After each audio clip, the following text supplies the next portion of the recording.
I grew up in a home that was not entirely Catholic because my father was a convert when I was about the age of 10. And so it was my mother who really made sure that we got our faith taught to us. I was a public school child. I went to religion classes faithfully.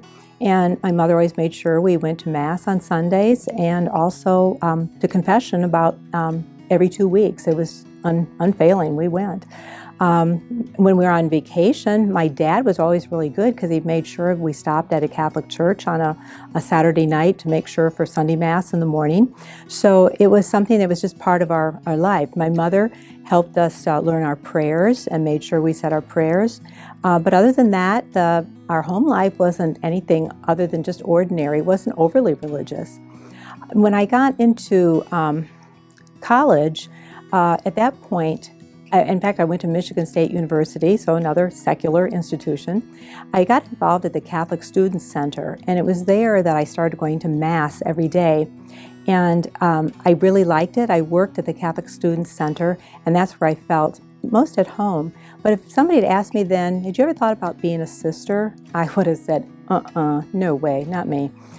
So I went on, began to teach, and I wanted to teach in a Catholic school of all places. Never been to Catholic school in my life, but wanted to teach in one. So my dad would say to me, why don't you go teach in a public school? You make more money. And I said, I want to teach religion. I want to teach the faith. I want to do something like that. So I got a job in a Catholic school, and I really loved it. And the principal of the school happened to be a sister, and she asked me one day, she said, did you ever think about being a sister? And I said, no way. I had not thought about it, and I wasn't even considering it. So I taught 3 years in that school, and then I went on, got my master's degree, and I taught 2 more years in a Catholic school. And it was at this time that I made a retreat, the very first retreat I'd ever made. And while I was there, I really liked the atmosphere. It was quiet, contemplative atmosphere. And we had a chance to talk with the retreat master. And at this point, I was thinking, I wonder, would I might like to live the rest of my life this way? But I wasn't really serious about it, okay? It was just still kind of in the back of my mind. I thought, oh, let me go talk to the retreat master and see what he might think about it. And I think actually I was kind of just saying it because I wanted to say it. I don't really think I felt like exactly I wanted to be a sister. So I asked, I was telling him, I said, well, I think I'd like to be a sister. And he goes, well, how old are you? And at this point, I was 27 years old. And he said, for Pete's sake, stop sitting on the fence and make up your mind. And I went, oh, I guess maybe I better do something about that then. So after the retreat, then I said, okay, I need to start looking for some religious communities. So I checked out a couple of different places. And the one that I went to, there was another young lady there, my same age. She was a teacher. And we kept talking to each other, and she said, oh, I think you're going to enter. And I said, no, not me, no, it's not going to happen. And so I said, but I think you are. She said, I don't think so either. Well, but that went on for several days. And then we were asked to go and do some work in the kitchen. And in the kitchen, they happened to be making cookies.